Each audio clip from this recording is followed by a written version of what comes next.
Are you having a hard time figuring out what to get Dad for Father's Day? You should check out Row 1 Brand's Vintage Pictorum Gallery. They have America's best sports art. With over 7,200 historic sports prints, you're assured to find something unique for Dad this Father's Day. Instead of a boring old tie, get him a historic baseball photo taken by Henry High Sandom at the historic Polo Grounds Stadium in New York City during the 1894 Temple Cup. Or, if he's an NFL buff, check out the 1963 vintage NFL poster. These are so good looking that you'll be amazed how they turn out. Shop now at sportshistorynetwork.com/row1 and save 15% off your order. This podcast is part of the Sports History Network, your headquarters for the yesteryear of your favorite sport. You can learn more at sportshistorynetwork.com. When his coaching career ended almost 95 years ago, he was so successful that he remains today as the NFL's winningest coach of all time. He won 4 NFL titles in 6 years of coaching. And in those 4 championship seasons, he piled up a phenomenal 42-2-6 record, and did so with 3 different teams. And yet, in his only season with the Chicago Cardinals, he stumbled with his first losing campaign and was fired before the end of the schedule, never to coach again. Welcome, and in this episode of When Football Was Football, we'll look at the incredible career of Guy Chamberlin, a member of the Pro Football Hall of Fame. While Chamberlin excelled as both a professional player and coach from 1919 through 1927, it was his mysterious departure from the Cardinals in 1927 that today deserves a deeper look. Prior to his release by the Cardinals in 1927, Chamberlin clearly established his superiority on the coaching sidelines. He won 2 NFL titles with Canton in 1922 and 1923, another with the Cleveland Bulldogs in 1924, and a final crown with the Frankfurt Yellow Jackets in 1926. The only non-championship blemish during his unprecedented string of titles was in 1925 when he finished 13-7 with Frankfurt. So for those initial 5 coaching seasons, Chamberlin compiled an overall record of 51-9-6. Since tie games did not count in the NFL standings at the time, Chamberlin was winning games at a remarkable 86% pace. But there is some mystery to the numerous accomplishments of Coach Chamberlin. For example, why did he leave the champion Frankfurt team after the 1926 season for the downtrodden Cardinals? And then, why in the world would Cardinals owner Chris O'Brien cut ties with Chamberlin before he could complete that 1927 schedule? There may be some unusual reasons for both of these questionable moves, although the opportunity for discovering specific proof was likely departed along with the parties involved in both situations. But let's take a look back at the history of Guy Chamberlin. He was born Berlin Guy Chamberlin on January 16, 1894 in Blue Springs, Nebraska. While he played football at tiny Blue Springs High School, and he was the team captain, he was also known as a slugger on the Blue Springs Town baseball team. In July of 1911, the Blue Springs Weekly Sentinel reported that, in quotes, a home run by Guy Chamberlin with a man on base was a feature of the game, unquote, when Blue Springs toppled neighboring Wymore 8-4. With limited options for playing sports in college, Chamberlin enrolled at Nebraska Wesleyan University in the fall of 1911. In the spring of 1912, the Beatrice Daily Sun newspaper marveled at Chamberlin's early collegiate accomplishments, stating, "He is one of the twirlers," that's a pitcher, "on the baseball team, and in the annual field and track meet at Wesleyan, he won 19 points, one more than the highest score ever made before." On the gridiron, Chamberlin quickly earned plaudits by leading the Nebraska Wesleyan team to an undefeated season and the championship of the Nebraska Intercollegiate Athletic Association. The Omaha World Herald newspaper named the versatile Chamberlin, who played both halfback and end, to its All-Nebraska college team. After repeating as a member of the All-Nebraska Honor Squad in 1912, Chamberlin transferred to the much larger University of Nebraska. Despite sitting out the 1913 campaign due to his transfer, Chamberlin was a standout as Nebraska captured the Missouri Valley Conference Championship in both 1914 and 1915. During his senior season in 1915, Chamberlin scored 15 touchdowns as the Cornhuskers finished with a perfect 8-0 mark, including a 20-19 win over Notre Dame. It was no surprise that following the 1915 season, Chamberlin was the first member of a Nebraska team to be named an All-American. However, Chamberlin's journey to the professional ranks was not easy. It was a lengthy one, including a year spent helping out on the family farm, another year as a high school teacher and coach, and finally a stint in the U.S. Army from May of 1918 to October of 1919. Upon his discharge in the fall of 1919, Chamberlin signed on with Jim Thorpe and the Canton Bulldogs, providing Chamberlin with a taste of the professional grid game.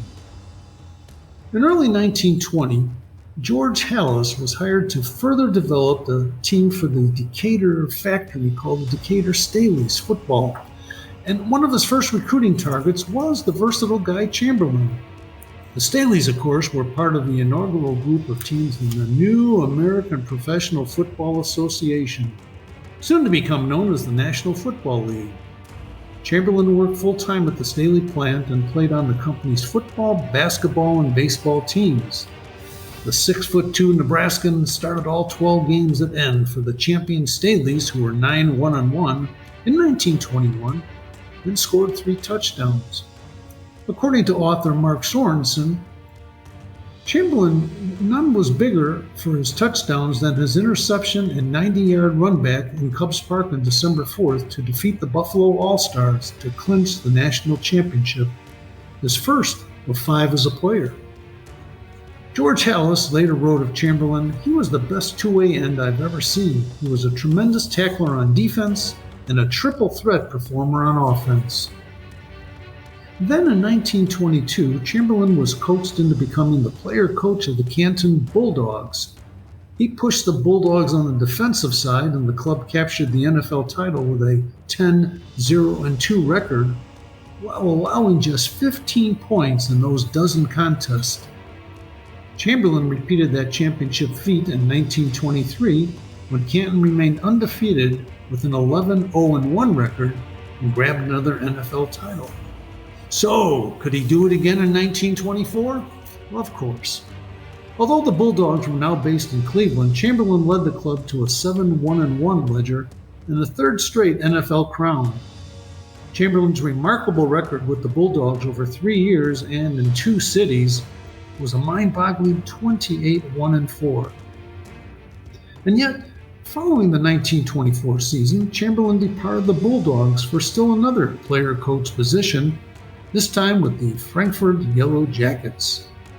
The determined new coach reported early for his own practice sessions in 1925 and quickly issued a warning to his players, which included himself, as reported by the Philadelphia Inquirer, which said, "They'll have to fight for their jobs, and that includes me," said Chamberlin. Frankfurt jumped out to a 9-1 record in 1925, and the local media was impressed with Chamberlin's coaching style.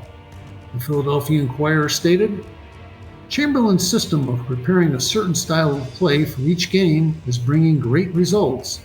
The Frankfurt mentor is familiar with the various styles used by other league teams, and every week grounds his men in the best way to battle with the opposing 11.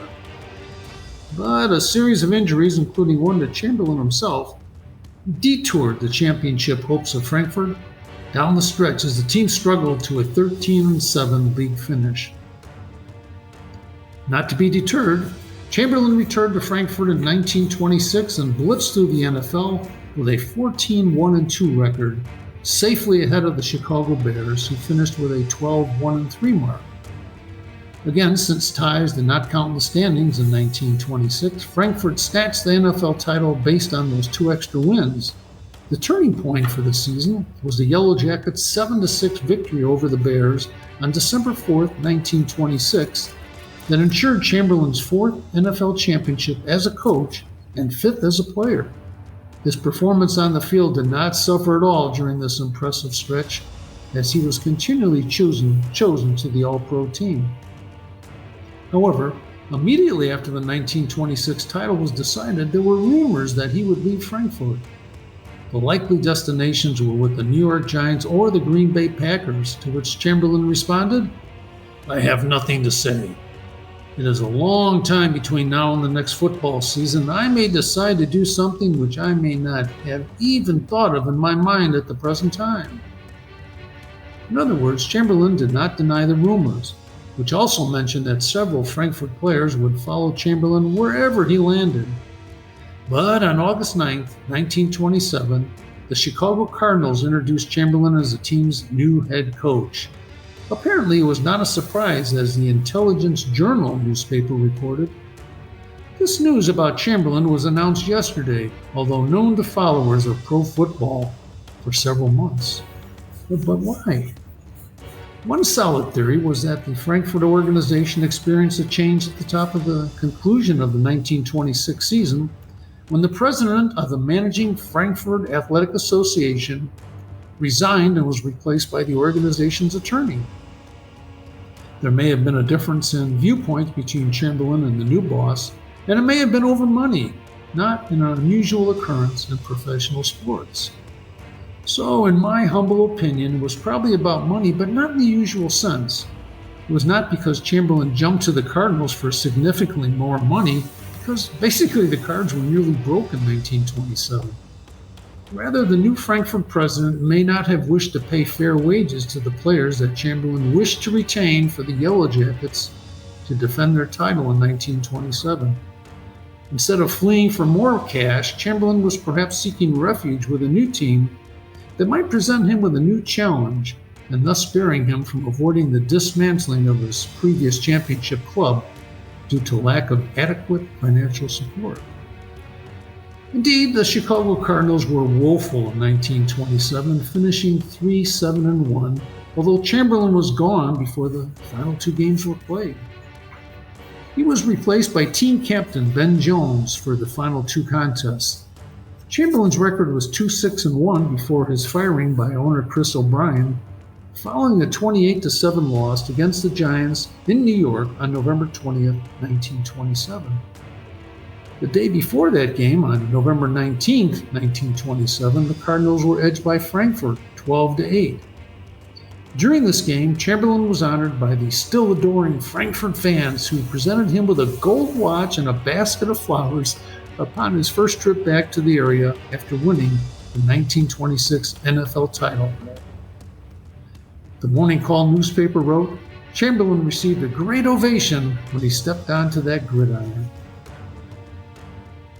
Well, the release of Chamberlain when the team returned to Chicago was barely noticed by the local media, with the Chicago Tribune simply stating prior to the Cardinals' Thanksgiving battle with the Bears on November 24th, dissatisfied with the showing of the Cardinals, manager Chris O'Brien has changed his lineup for this morning's game. Guy Chamberlin, Cardinal coach, has been released, and the Cardinals will be directed by Ben Jones, captain of the team. Once again, this decision regarding Chamberlain was clouded and questionable. As with his departure from Frankfurt the previous year, there are no existing records regarding the reasons for the change. So, we'll provide you with one or maybe two. Based on interviews that Chamberlain gave around and after the time of his release from the Cardinals, he hinted broadly that he would welcome the opportunity to coach his old school, the University of Nebraska.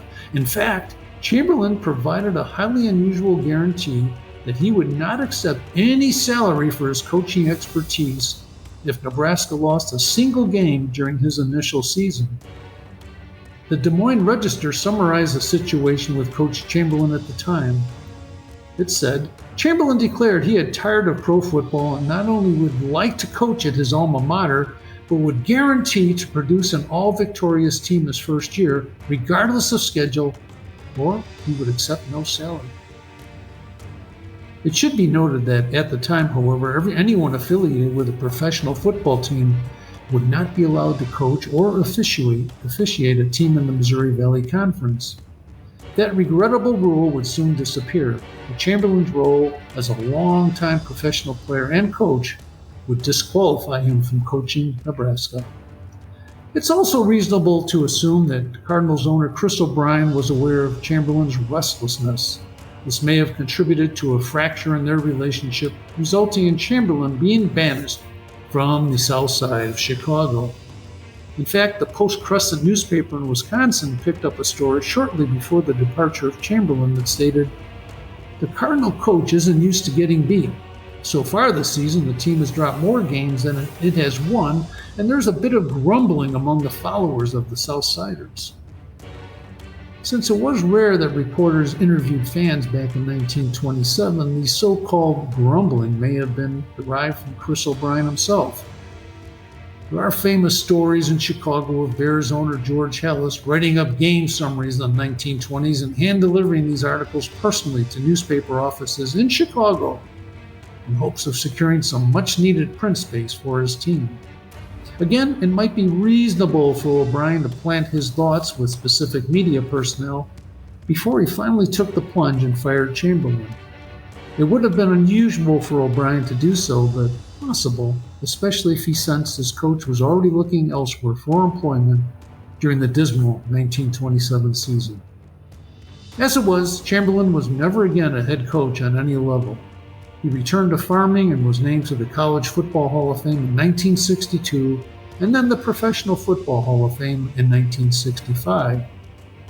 His NFL coaching record of 58, 16, and 7 remains as the finest winning percentage of .784 of all time.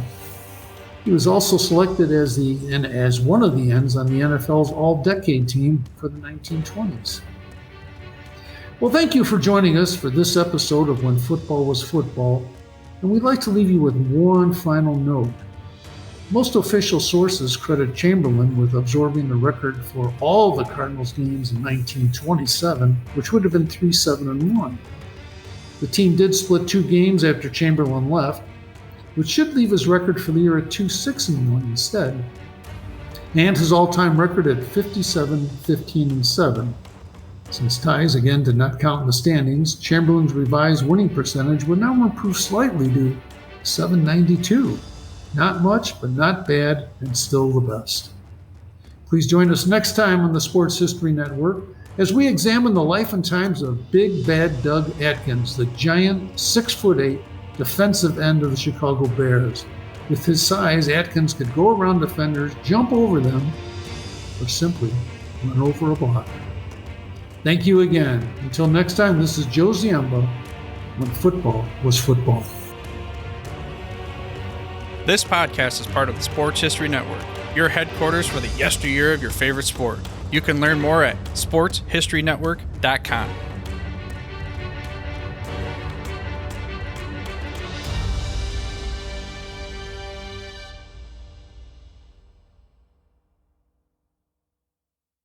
We here at the Sports History Network proudly partner with 26 podcasts, all revolving around the history of sports. But did you know that many of our hosts were sports history authors way before they started their shows? It's true. We've got Joe Ziemba, host of When Football Was Football, Joe Zagurski, host of Pro Football in the 1970s, Mark Morthier, host of Yesterday's Sports, Tommy Phillips, host of Lombardi Memories, and Scott Adamson, co-host of From the 55-Yard Line. All these authors have many books for you to choose from. To check them out, go to our website at sportshistorynetwork.com/sportshistorybooks. Pick up your copy today. Soundtrack provided by Kevin MacLeod of filmmusic.io.